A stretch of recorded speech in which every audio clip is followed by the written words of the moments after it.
আজকের রাস্তাটা মাওয়াঘাট, পৃথিবীর দ্বিতীয় খরস্রোতা নদী পদ্মা নদীর পাড়ের মাওয়াঘাট নামে পরিচিত যে ঘাটটি, সেখানেই আজকে আমরা যাচ্ছি। বন্ধুদের সাথে মাওয়াঘাটের অপূর্ব দৃশ্য দেখতে খুবই ভালো লাগছিল। চিন্তা করেছিলাম নৌকোয় উঠব, মানে ট্রলারে, কিন্তু আমরা রওনা দিতেই দেরি করে ফেলেছি, প্রায় সন্ধ্যা হয়ে গেছে, তাই এই ট্রলারে আর ঘোরা হলো না।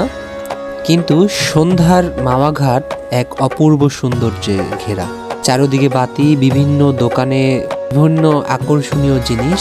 মাওয়াঘাটে বেশিরভাগ মানুষ যায় এই পার থেকে ওই পারে যেতে না, এখানে খেতে যায় আসলে ইলিশ মাছ। আমরা জানি আমাদের জাতীয় মাছ ইলিশ, আমরা বাঙালি ইলিশ খেতে খুবই পছন্দ করি, তার ব্যতিক্রম আমরাও নই। আমরাও ইলিশ কিনতে লেগে গেলাম।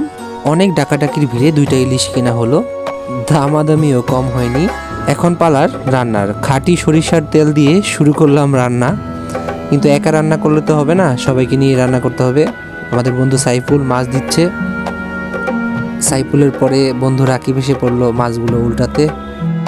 আমি জানতাম আমার বন্ধুরা ভাজা মাছ উল্টে খেতে পারে না, দেখলাম তারা ভালোই ভাজতেছিল মাছগুলো। এখানে ভাত 120 টাকা করে ভোল, এবং আপনি ইচ্ছা করলে মাছ আপনার মতো আপনি নিতে পারেন। আমরা 1000 টাকার মধ্যে মাছ নিয়েছিলাম। ভেজ ভর্তাটা তারাই বানিয়ে দেবে। ভেজ ভর্তা বানানোর ব্যাপারটা খুবই অসাধারণ, আসলেই সুস্বাদু, কিন্তু আমাদের বন্ধু সিয়াম সেই অর্ধেকের বেশি খেয়ে ফেলেছে। ডাল 120 টাকা এবং বিভিন্ন ভর্তা আছে, যেটা 30 টাকা থেকে 50 টাকা আছে, আপনারা খেতে পারেন নিয়ে নিয়ে। এবং বেগুন ভাজা 25 টাকা। চিন্তা করেছিলাম কাঁকড়া খাবো, কিন্তু কাঁকড়াগুলো জীবিত ছিল না, তাই আমরা খেলাম না। খাওয়া দাওয়া চলছে।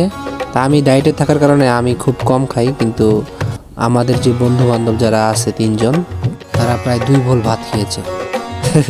যাই হোক, খুব অসাধারণ একটি সময় গেল আমাদের মাওয়াঘাটে।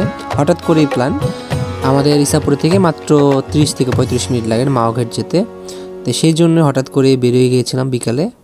ধন্যবাদ সবাইকে, আসসালামু আলাইকুম।